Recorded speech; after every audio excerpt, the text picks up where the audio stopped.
The air in our house, my house, had become so thick with unspoken rules and violated boundaries that I could almost taste it, a bitter tang of resentment mixed with the cloying scent of Carol's potpourri. She had a habit of placing little bowls of it in every room, as if trying to mark her territory. Every time I replaced one with my own scented candle, a fresh bowl of dried petals and spices would appear in its place within a day. A silent, fragrant battle in our two-story suburban home in North Carolina. This house was supposed to be my sanctuary, mine and Ben's. When we bought it a year ago, it was a dream. A beautiful colonial with a welcoming front porch and a big backyard for the dog we planned to get. But that dream had slowly been colonized by my in-laws, Richard and Carol. They lived 10 minutes away, a proximity that once felt like a blessing, and now felt like a curse. It started subtly, a key they had made for emergencies. The emergency, it turned out, was a constant daily need to check in, unannounced. I'd be in my robe, sipping my morning coffee, and the front door would click open. Just us. Carol would chirp, breezing in with a bag of groceries we didn't need, or a new decorative pillow that clashed with everything I owned. Ben, my dear, conflict-averse husband, saw them as loving parents. "They're just trying to help, Alex," he'd say, flashing that gentle smile that I loved but was starting to resent. He didn't see their help as a slow-acting poison, eroding my sense of autonomy in my own home. His father, Richard, was worse. He treated our house like a project he was managing. He'd walk the perimeter, pointing out phantom flaws. "That lawn needs aerating, Ben. Are you using the right fertilizer?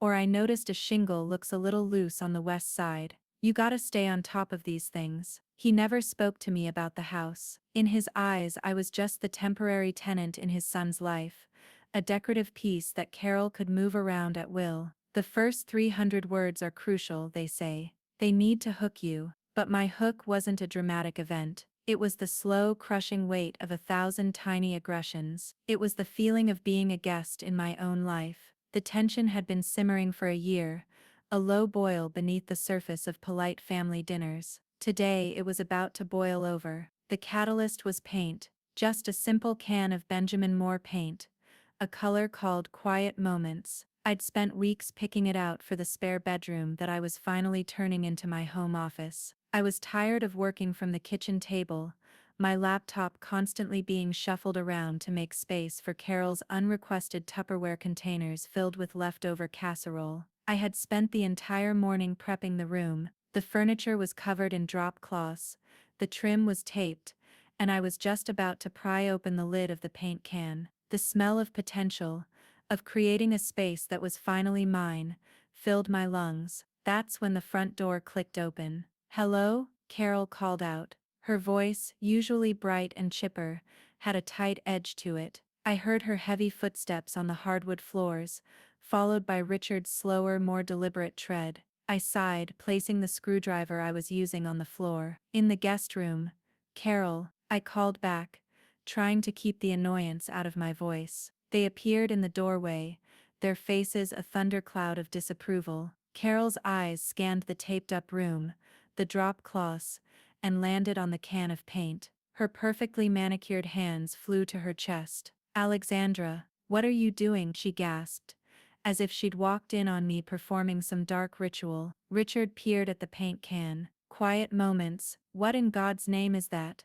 Looks like a hospital color. You can't paint this room that color." I stood up, wiping my dusty hands on my jeans. "It's a soft blue-gray. I think it will be very calming for an office." "An office," Carol repeated, her voice dripping with disdain. "Honey, this is the guest room. This is where we stay when we stay." They had never once stayed the night.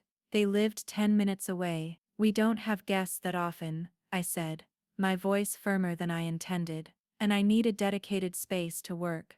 Ben and I talked about it. This was a partial lie. Ben and I had talked about it, and he had agreed with his usual, "Yeah, honey, whatever you think is best." He hadn't been a part of the decision, he had simply failed to object to it. It was a nuance that was completely lost on his parents. Ben might have talked about it, But I'm sure he didn't agree to you ruining this room, Richard said, stepping inside.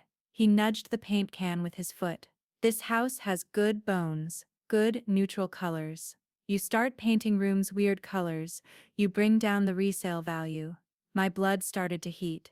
I'm not planning on reselling, I'm planning on living here and working here. Not if you're making unilateral decisions that affect this family's investment, Richard stated. It wasn't a suggestion, it was a declaration. There it was. The word that laid their entire mindset bare: investment. They didn't see this as my home, they saw it as an asset they had a stake in.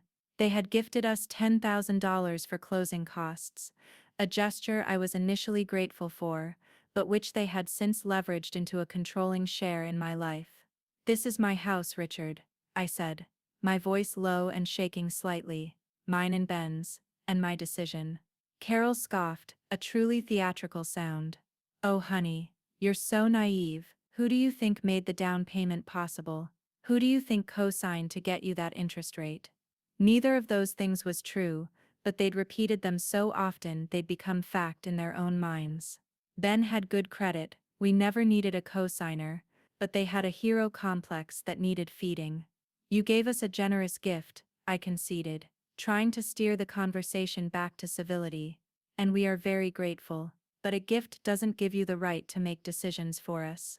Richard's face was turning a blotchy red. He was a man who was not used to being challenged, especially by a woman half his age. A gift? We are stakeholders in this property. We've poured money and time into this place. I fixed that gutter last fall, remember? Carol planted those hydrangeas. This isn't just your house, little girl. It's a family home. Then the family should have a discussion, not a dictatorship. I shot back, my composure cracking. The only dictator I see is you, waltzing in here and changing things without a single thought for anyone else. Carol cried, her voice rising. We have been nothing but good to you. We welcomed you. We helped you buy a house you couldn't afford on your own. The accusation hung in the air, thick and ugly. The injustice of it was a physical blow. I felt the breath leave my lungs. That's not true, I whispered. It is true. Richard boomed, stepping closer. He was a large man, and he was using his size to intimidate me. This house, this stability, it comes from us, from Ben's family. And that means you follow our rules in our house. It's not your house. I finally screamed, the words tearing from my throat. You don't live here. I do, not for long, if you keep up that attitude, Richard snarled. His eyes were cold, devoid of any of the grandfatherly warmth he sometimes faked. You are a guest here, Alexandra. A guest in Ben's life, and a guest in this house that we secured for him. And your welcome is wearing thin. If you can't respect the rules of this house, then you can get out. I stared at him, my mouth agape. My mind reeled, trying to process the words. Get out. He was kicking me out of my own home. I looked from his furious face to Carol's, which was a mask of self-righteous victimhood. She nodded in agreement with her husband, her arms crossed tightly. My eyes darted to the doorway, half expecting, half praying that Ben would appear. That he would walk in and put a stop to this madness. That he would finally for once, stand up to them and defend me. Defend us. But the hallway was empty. The house was silent, except for the frantic beating of my own heart. I was alone. Fine, I said, the word tasting like ash. The fight drained out of me, replaced by a profound chilling clarity. I wasn't going to win this. Not today, not by arguing. I walked past them, out of the room I had so hopefully prepped for my future. I grabbed my purse from the kitchen counter, and my car keys from the hook by the door. Their eyes followed me, cold and triumphant. They had won. They had asserted their dominance and put me back in my place. As my hand closed around the doorknob, Richard's voice stopped me one last time. And you can leave your house key on the table, he said, his voice dripping with condescension. We'll let Ben decide when you're allowed to have it back. I didn't turn around. I didn't give them the satisfaction of seeing the tears welling in my eyes. I simply opened the door, stepped out into the humid afternoon air, and closed it quietly behind me. I stood on my own front porch, trembling with a mixture of rage and humiliation, a refugee from my own life.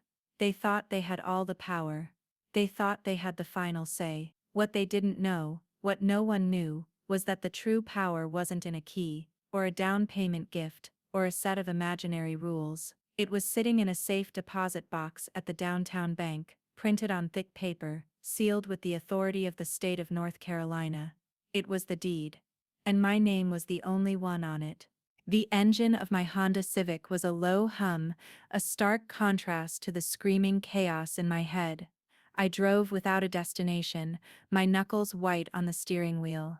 The familiar suburban streets, with their manicured lawns and cheerful mailboxes, felt alien and hostile. Every house I passed seemed to mock me, a reminder of the home I had just been ejected from. Humiliation was a hot, bitter bile rising in my throat. Rage was a wildfire in my chest. But beneath it all, a different feeling was beginning to crystallize, a cold, hard resolve. I ended up in the parking lot of a Target, the ultimate symbol of suburban anonymity. I sat there for what felt like an hour, the engine off, the air in the car growing stale and hot. My phone buzzed relentlessly in my purse. I knew it was Ben, part of me, the part that still loved the sweet, gentle man I married, wanted to answer. I wanted to hear him say he was on his way, that he'd told his parents off, that this was all a horrible misunderstanding. But the other part of me, the part that was currently in charge, knew what I'd actually hear. I'd hear apologies, yes, but they would be for my feelings, not for his parents' actions. I'd hear pleas for me to just be the bigger person and try to see it from their perspective.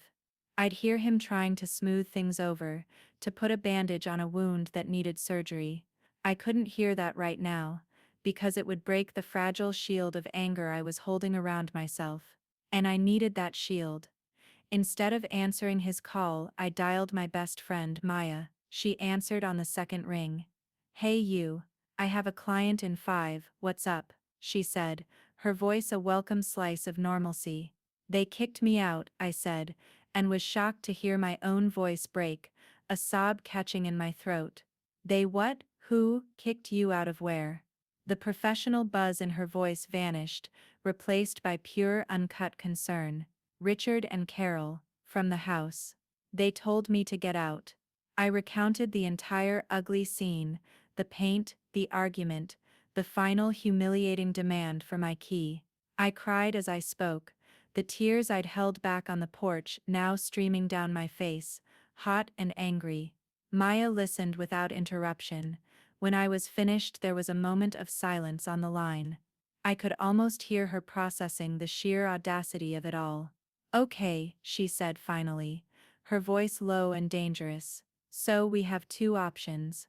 Option A, I come over there, bring my cousin who's built like a refrigerator, and we explain the concept of trespassing to those two relics. Option B, wait, what about the thing?" I knew exactly what the thing was. We had never given it a name. It was just the thing. The secret I had kept for over a year, even from my own husband. "I have it," I whispered. "You have it, as in you have access to it right now. It's at the bank. In the safe deposit box, Alex," Maya said, and her voice was firm, pulling me out of my self-pity. "This is it, this is the moment we talked about. This is why your grandma set it up this way. She knew, the universe knew. You can't let this slide. You can't go back there with your tail between your legs and apologize for wanting to paint a room in your own damn house." She was right. My grandmother Nana Rose had been a force of nature, a shrewd, independent woman who had built her own business from nothing. When she passed away 2 years ago, she left me a substantial inheritance with a very specific set of instructions in her will. It was to be held in a trust, and the funds could only be used for one thing: the full outright purchase of a primary residence. Her lawyer had explained her reasoning. "Rose wanted to ensure you had a place in this world that was yours and yours alone," he'd said gently. "A foundation that no one could ever take away from you." At the time I thought it was just Nana being her eccentric, overly protective self. Ben and I were deeply in love, planning our future, but I had already met Richard and Carol. I had seen the way they treated Ben, their loving control that bordered on suffocation. A tiny prescient part of me understood Nana's wisdom, so I did exactly as she instructed. I found our dream house. The trust paid for it in full. A cash offer. There was no mortgage, no loan, no cosigner, and the deed was drawn up in one name, Alexandra Miller. My name. I never told Ben the whole truth. I was ashamed in a way. He was a proud man, and I didn't want him to feel like I was holding something over him, or that he hadn't provided for us. So I told him a modified version of the truth. I told him my grandmother had left me money that covered a massive down payment, and that we qualified for a special low-interest mortgage through the trust's bank that required only my name on the paperwork for tax reasons. It was a flimsy lie, but he was so happy and so trusting that he never questioned it. He didn't care about the paperwork, he just cared that we had our home. The $10,000 his parents gave us for closing costs was a farce. The costs were minimal on a cash purchase.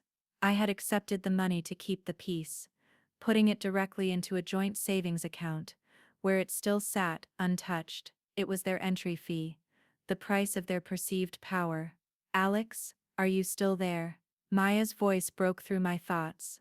I'm here, I said, wiping my eyes. The resolve was no longer just a feeling, it was a plan. I'm going to the bank. Good, get it. And Alex, don't call Ben. Let him sweat. Let him figure out where his loyalties lie for once in his life. You call me when you have it. Hanging up, I felt a surge of adrenaline. This wasn't about revenge. Maya might see it that way, but for me it was about reclaiming my home, my dignity, and the future I had almost let two bullies tear away from me. It was about honoring my grandmother's final gift. The bank was cool and quiet, a temple of polite bureaucracy. The process of accessing the safe deposit box was formal and slow, a welcome contrast to the emotional chaos of the last few hours.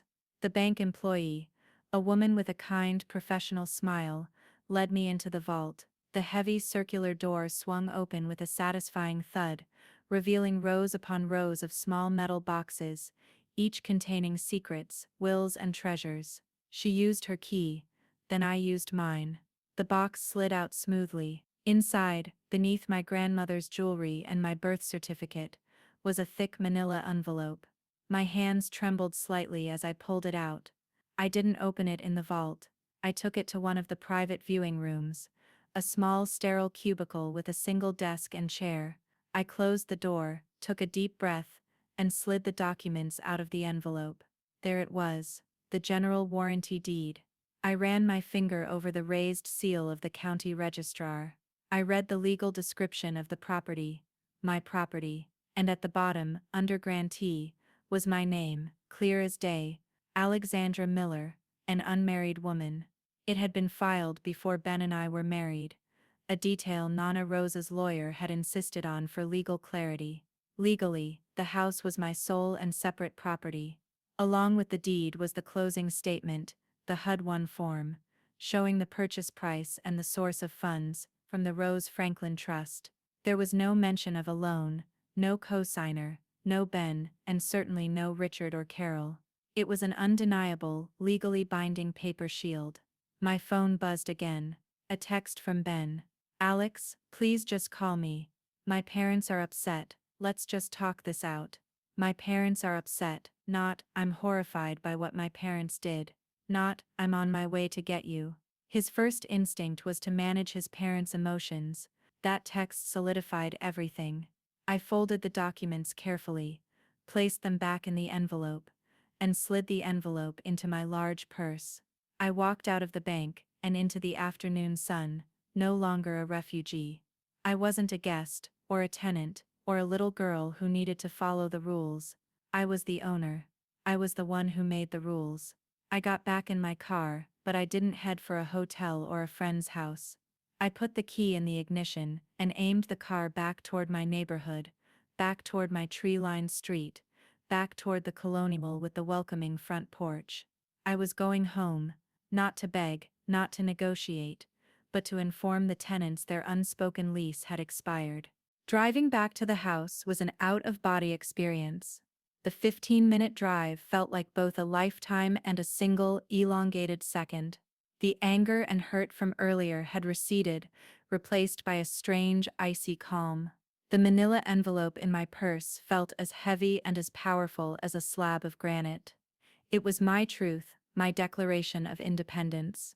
I pulled into the driveway, right behind Richard's oversized Lincoln Navigator.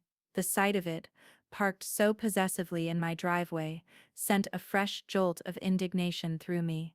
Good. They were still here. This would be settled tonight. I didn't knock. I slid my key.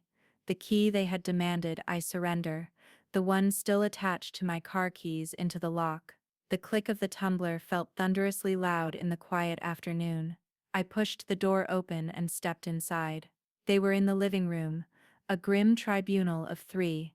Richard was in my favorite armchair, of course. Carol was perched on the edge of the sofa, a tissue clutched in her hand, dabbing at dry eyes. And Ben, my husband, was pacing back and forth in front of the fireplace, his hair a mess from where he'd clearly been running his hands through it. He looked tormented. When he saw me, a wave of relief washed over his face, quickly followed by anxiety. "Alex, thank God. Where have you been?" "I was so worried," he started, moving towards me. I held up a hand, stopping him in his tracks. My focus wasn't on him right now. It was on the two people who had violated the sanctity of my home and my marriage. I looked at Richard, then at Carol. "Oh, you're back," Richard said, his voice a low rumble. He didn't get up, he just sat there enthroned in my chair. "Have you come to your senses? Are you ready to apologize to your mother-in-law for your outburst?" Carol let out a little sniffle. "I was just so shocked, Alexandra. Your tone, the things you said." I ignored her performance. I walked calmly to the coffee table and placed my purse on it. My heart was hammering against my ribs, but my hands were steady. My voice, when I spoke, was even and low. "There will be no apologies from me," I said, my gaze locked on Richard. "But we are going to have a conversation about what happened here today. We are going to establish some facts." Ben looked utterly confused. "Alex, what are you doing? Can we all just calm down?" "I am perfectly calm, Ben," I said, turning to him briefly. "But I am done being misunderstood in my own home." I reached into my purse and pulled out the manila envelope. The sight of it seemed to puzzle them. Richard squinted, a flicker of something, curiosity, annoyance, in his eyes. "What's that? More of your work stuff?" he scoffed. "In a way," I said. "It's a legal document, actually a few of them."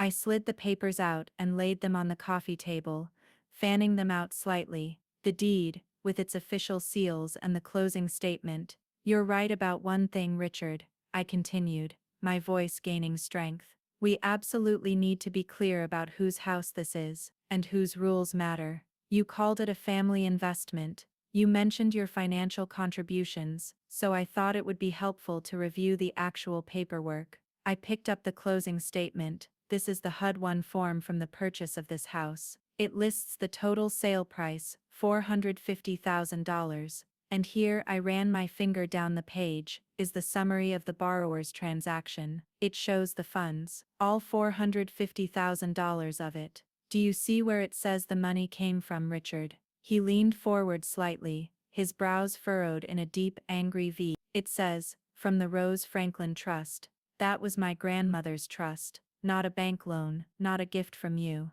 Carol gasped. "That's impossible. You told us, I told you what you needed to hear to keep the peace." I cut in, my voice sharp. "A peace that I have now realized was not worth the price of my dignity. The $10,000 you gifted us went into a savings account. It's still there. It never touched this house." Ben was staring at the papers, then at me, his face pale with shock. "Alex, what is this? I don't understand." "This," I said, picking up the final document, "is the general warranty deed for this property. The legal title. It's what makes someone the owner." I held it up so they could all see it. It lists the grantee, the legal owner of 125 Oak Street. Would you like to read the name Richard? Or should I? He was silent, his face turning a dangerous shade of crimson. His smug certainty was gone, replaced by a dawning, horrified disbelief. It says, Alexandra Miller. I read, my voice ringing with clarity in the tense silence. An unmarried woman. It was purchased and put in my name before Ben and I were even married. Legally, Ben doesn't own this house. You most certainly do not own this house. I do. I own it. Alone. The silence that followed was deafening. It was as if all the air had been sucked out of the room. Carol's jaw was slack, her pretense of victimhood shattered. Ben looked like he'd been punched in the gut. He stared at me, his eyes wide with a mixture of betrayal and awe. Richard was the first to recover, and he did so with sputtering rage. This is fraud. You tricked us. You tricked my son. No, I said, my voice like ice. I protected myself. My grandmother protected me. She knew that people like you exist, people who use money and fake generosity to control others. She gave me a gift, a true gift, not a weapon. She gave me a foundation that no one could take from me. I turned to face them fully, no longer a daughter-in-law begging for acceptance, but a homeowner laying down the law. So here are the new rules, my rules. Rule number 1. You will hand over the key to my house that you made without my permission. Your access is now by invitation only. If you show up unannounced, I will not let you in. Rule number 2. You will no longer comment on, rearrange, or attempt to fix anything in my home, my decor, my paint choices, my lawn. They are none of your concern. Rule number 3, and here I looked them both dead in the eye. You will speak to me, and about me, with respect, in my presence and out of it. The days of calling me little girl or undermining me to my husband are over. I paused, letting the weight of my words sink in, and finally you will both apologize. A real apology, for trying to kick me out of my own home, and for a year of relentless disrespect. I stood there, my heart still pounding, but my spine made of steel. You can agree to these terms, and we can try to find a way to be a family, or you can refuse. And if you refuse, I will have you formally trespassed from this property. You will never set foot in this house again. The choice is yours. Carol started to cry, real tears this time, tears of shock and impotence. Richard just stared, his mouth opening and closing like a fish out of an aquarium, no sound coming out. The power dynamic had not just shifted, it had been completely and irrevocably shattered. The throne he had been sitting on was in fact just an armchair, my armchair, in my house, and the tribunal was dismissed. The explosion I expected from Richard never came. Instead, there was a deafening implosion of his ego. He stared at the deed on the table, then at me, and something in his face just collapsed. The blustering, domineering patriarch vanished, replaced by a gray, tired-looking old man. He looked at Carol, who was openly weeping now, then he slowly pushed himself out of my armchair. Without a single word, he walked over to the key hook by the door, took his copy of my house key off his key ring, and placed it on the entryway table. He then turned, opened the front door, and left. Carol, sobbing, scrambled to her feet and followed him out. The door clicked shut behind them, leaving an echoing silence in its wake. And then there was Ben. He hadn't moved. He was still standing by the fireplace, staring at me. The shock on his face had morphed into a complex tapestry of emotions I couldn't quite read: hurt, confusion, anger, and something else, something that looked like respect. You lied to me, he said, his voice quiet and raw. Yes, I said, my own voice softening. The adrenaline was gone, leaving me exhausted but clear-headed. I did. I lied by omission. I was scared, Ben. I didn't want you to feel like less of a man, like I was taking care of you. I didn't want your parents to know, because I knew they would find a way to hold it over us. Looks like I was right about that part, at least. They had no right, he whispered, shaking his head. What they did today, what they said to you, there's no excuse. He finally looked at me, his eyes filled with a pain that mirrored my own. But why didn't you tell me? We're married, Alex. We're supposed to be a team. You were carrying this huge secret, facing them all alone, and that's when my own dam of composure broke. The tears I hadn't shed in front of his parents came flooding out. Because I was alone, I cried, the frustration of a year pouring out of me. Every time they'd show up unannounced, every time your dad criticized my choices, every time your mom rearranged my kitchen, I would look to you, and you would just smile and say, "They're just trying to help, honey." You never saw it as an attack. You never saw how it was making me feel like an intruder in my own home. I was fighting a battle by myself, so I kept my best weapon a secret. It was wrong not to tell you, then, and I am so sorry for that. But you have to see that you pushed me into that corner. He flinched as if I'd slapped him, but he didn't deny it. He sank onto the sofa, burying his face in his hands. The truth of my words settled heavily between us. We sat in silence for a long time. The only sound in the room was the ticking of the grandfather clock in the hall, a clock that had been a gift from Carol. This was our make or break moment. The confrontation with his parents was just the preliminary fight. This was the main event. Finally he looked up. His eyes were red. "You're right," he said, his voice hoarse. "I was a coward. I saw how they treated you. I knew it was wrong, but it was just easier to let it happen. It's how they've always been. I've spent my whole life managing their personalities instead of confronting them, and I let them do the same thing to you, to our marriage. That's my fault. And it's not just that I didn't defend you, I invalidated you. I made you feel like you were the one who was wrong. I am so sorry, Alex." Gekered. It was the apology I had needed to hear for a year. Not from them, but from him. It was the acknowledgement that I wasn't crazy, that my feelings were valid. I went and sat beside him on the sofa, and he took my hand. It felt like the first real connection we'd had in months. The days that followed were quiet and strange. The house was ours in a way it had never been before. No unexpected entries, no passive-aggressive potpourri. It was just us. We talked more than we had in our entire marriage. We laid out all the ugly truths, the resentments, the secrets. We talked about his weakness in the face of his parents' expectations, and my fear that led me to hide the truth of our home's ownership. It was painful and raw, but it was honest. A week later, a letter arrived. It was from Richard and Carol. I almost threw it away, but Ben asked me to read it. Inside was a single page, written in Carol's neat cursive. It was a stilted, awkward apology. It didn't admit to the full scope of their transgressions, but it acknowledged they had overstepped their bounds and spoken out of anger. It said they were sorry for the things they said. Tucked inside was a check for $10,000. The memo line read, "A true gift, no strings attached." We didn't cash the check. We sent it back with a simple note: "Let's start fresh." Rebuilding was slow. It wasn't a Hollywood ending where we all hugged it out and had a big happy Thanksgiving. It was more like rebuilding a structure on a new, much deeper foundation. The first time they came over for dinner, 2 months later, they knocked. When Carol started to instinctively pick up a magazine to straighten it on the coffee table, she stopped herself, her hand hovering in the air before she pulled it back. Richard talked to me about my work, asking questions for the first time ever. It was tense and uncomfortable, but it was a start. Ben changed the most. He started therapy to learn how to build boundaries. He became my partner in a way he hadn't been before, not just my husband, but my teammate. He was the one who would now say, "Mom, Alex and I have it handled, but thanks," or "Dad, I appreciate the advice, but we like it this way."